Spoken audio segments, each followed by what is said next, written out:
दोस्तों नमस्कार, मेरा नाम संजय मग्गू है और मौजूद है देश रोजाना के डिजिटल मीडिया प्लेटफॉर्म पर। आपसे बात करने चला हूं चुनावी राजनीति को लेकर, क्योंकि मैंने आपको पहले ही बताया था कि चुनावी सीजन है और इसमें चुनाव की बात ही ज़्यादा चलेंगी। करनाल में कल बैठक हुई थी जननायक जनता पार्टी की, और जननायक जनता पार्टी की बैठक के अंदर जननायक जनता पार्टी के जो कार्यकर्ता थे, नेता थे, विधायक थे, जो लोग मौजूद थे, उन्होंने एक मत से प्रस्ताव पारित किया कि जननायक जनता पार्टी का जो 5 सदस्यीय प्रतिनिधि मंडल है या 5 सदस्यीय कमेटी है, वो बात करेगी एनडीए के नेताओं से। यानी कि एनडीए का मतलब हरियाणा के अंदर भाजपा और जजपा, तीसरी पार्टी हलोपा भी है, गोपाल कांडा साहब वाली, लेकिन उसमें कोई दम दिखता नहीं है, क्योंकि ना वो खुद चुनाव कहीं लड़ना चाह रहे हैं, ना वो मांग रहे हैं। ये जरूर है कि जननायक जनता पार्टी की तैयारी जरूर है लोकसभा चुनाव को लेकर। तो उसके अंदर दुष्यंत चौटाला जी ने जब बाद में कहा, तो दुष्यंत चौटाला ने कहा कि हमारी पार्टी बात करेगी एनडीए के नेताओं से और उसके बाद ही तय होगा, और इसके लिए 1 सप्ताह का टाइम रख दिया गया। इधर दूसरी तरफ कुछ चर्चाएं ये चल रही हैं कि जैसे संभवतः 6 तारीख को भारतीय जनता पार्टी की जो बैठक होनी है चुनाव समिति की, और उसके बाद में संभवतः 7, 8, 9 में जल्दी ही अगली भी सूची आ जाए, जिसके अंदर संभवतः हरियाणा के प्रत्याशियों के नाम भी हों। और जननायक जनता पार्टी के नेता चाह रहे हैं कि क्योंकि एनडीए के अंदर हैं, दुष्यंत चौटाला और डॉक्टर अजय सिंह चौटाला लगातार कहते रहे हैं कि हम एनडीए का हिस्सा हैं। तो इधर जो दुष्यंत चौटाला साहब कह रहे हैं कि जो उन्होंने अपनी बैठक के बाद कहा मीडिया कर्मियों के साथ बातचीत में कि हम 1 सप्ताह बाद अपनी रणनीति बनाएंगे। अब तब से कयासों का दौर ये है, अगर कुछ वेबसाइट्स देखें तो उन पर चल भी रहा है कि क्या भारतीय जनता पार्टी और जेजेपी गठबंधन में चुनाव लड़ सकते हैं। मैंने आपको अपनी कई वीडियोस में बताया पहले कि भाजपा और जजपा के बीच में जो समझौता था वो लगता है कि लोकसभा में विराम हो जाएगा। हमने आपको बताया कि जैसे भारतीय जनता पार्टी की तरफ से 10 की 10 लोकसभा सीटों पर पैनल बनाए गए हैं, डिस्कशन चल रहा है, बातचीत चल रही है, उससे लगता नहीं है कि कोई सीट दी जाए जेजेपी को। दूसरी बात, जो प्रदेश इकाई है, चाहे वो सरकार है चाहे वो संगठन है भारतीय जनता पार्टी का, उनकी तरफ से भी जो पार्टी के आला कमान को संदेश भेजा गया है, उसमें जननायक जनता पार्टी के साथ किसी प्रकार की डील या समझौते की बात नहीं है। इस लिहाज से देखें तो लगता ऐसा है कि जैसे बीजेपी जेजेपी के साथ में चुनाव में कोई गठबंधन करने नहीं जा रही। दूसरी तरफ जेजेपी के नेता कह रहे हैं कि जब तक प्रदेश इकाई कुछ भी कहती रहे, जेजेपी के नेता कहते हैं कि जब तक एनडीए का जो केंद्रीय नेतृत्व है या भाजपा का जो सेंटर आला कमान है, केंद्रीय नेतृत्व है, जब तक वो नहीं कहता तब तक आप किसी बात को ना माने। ये बात भी ठीक है कि ना तो अभी तक बीजेपी के किसी नेता ने, एक केवल जो पूर्व मंत्री महोदय है बनवारी लाल, उनको छोड़ दें, तो ना तो किसी बीजेपी के बड़े नेता ने और ना जेजेपी के बड़े नेता ने अधिकृत रूप से ये कहा कि भाई हम किस प्रकार से चुनाव लड़ रहे हैं, गठबंधन रहेगा या नहीं रहेगा। गठबंधन रहेगा तो किन शर्तों पर रहेगा। क्या गठबंधन ये भी तो हो सकता है कि 10-0 का रह जाए, 10 की 10 सीटों पर बीजेपी लड़े और 0 पर जेजेपी लड़े। गठबंधन तो ये भी हो सकता है। गठबंधन के अंदर किस प्रकार की शर्त तय होती हैं, जब दोनों पार्टी के नेता बैठे तो पता चले। लेकिन ये जरूर है कि कुछ बातें इस प्रकार की चल रही हैं कि क्या जेजेपी की तरफ से जो प्रस्ताव भेजा गया है बीजेपी के सेंटर कमेटी को, बीजेपी के बड़े नेताओं को। और एक बात और है दोस्तों कि भारतीय जनता पार्टी एक कैलकुलेट जरूर कर रही होगी ये कि क्या हरियाणा में जननायक जनता पार्टी के साथ अगर समझौता रखा जाए तो वो किस लिहाज से रखा जाए। क्या जननायक जनता पार्टी को एक आधी सीट दी जाए और या फिर उनको मनाया जाए कि विधानसभा में देख लेंगे, या अगर जननायक जनता पार्टी के साथ समझौता टूट जाए तो उस हालात में जननायक जनता पार्टी अगर अपने बूते हरियाणा के अंदर सभी सीटों पर चुनाव लड़े तो क्या स्थिति रह सकती है। जननायक जनता पार्टी किसका नुकसान किसका नफ़ा करेगी। अगर जेजेपी खुद चुनाव लड़ती है और वो वोट लेती है तो क्या वो जाट मतदाताओं में सेंध लगाएगी या कुछ और कहीं और मतदाताओं में सेंध लगाएगी। बात आपसे करते चलें 2019 के लोकसभा चुनाव की कि 3 सीटों पर चुनाव लड़ी थी जननायक जनता पार्टी, क्योंकि चुनाव देश का है, प्रदेश का नहीं है।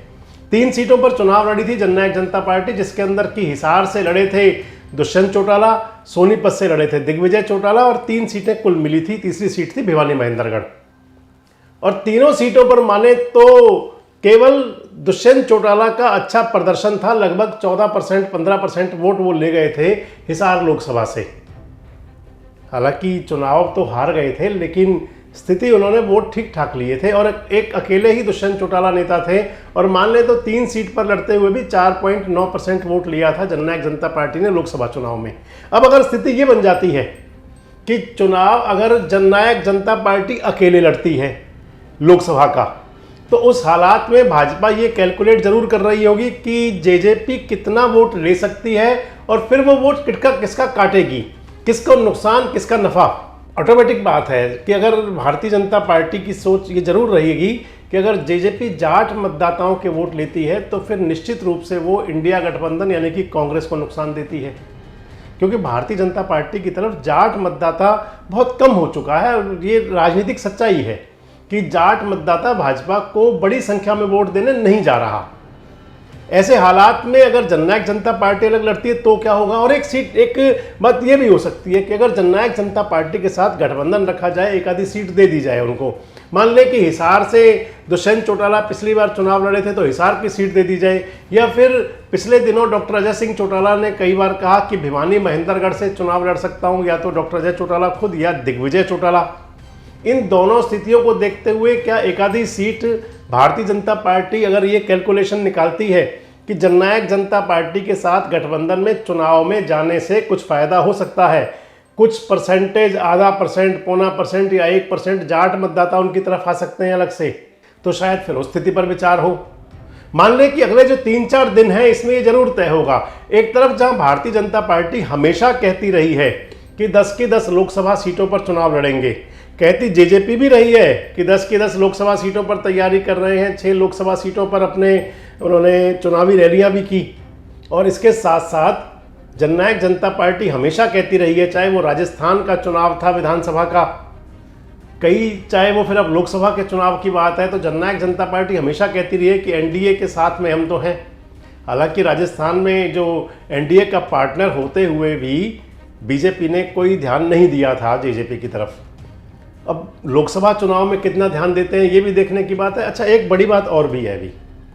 कि भारतीय जनता पार्टी के सामने भी एक बात जरूर है, क्योंकि भाजपा के बारे में लोग ये कह देते हैं कि जिसको भी साथ जोड़ते हैं उनको फिर वो बाद में खाली करके, अनाथ करके छोड़ दिया करते हैं।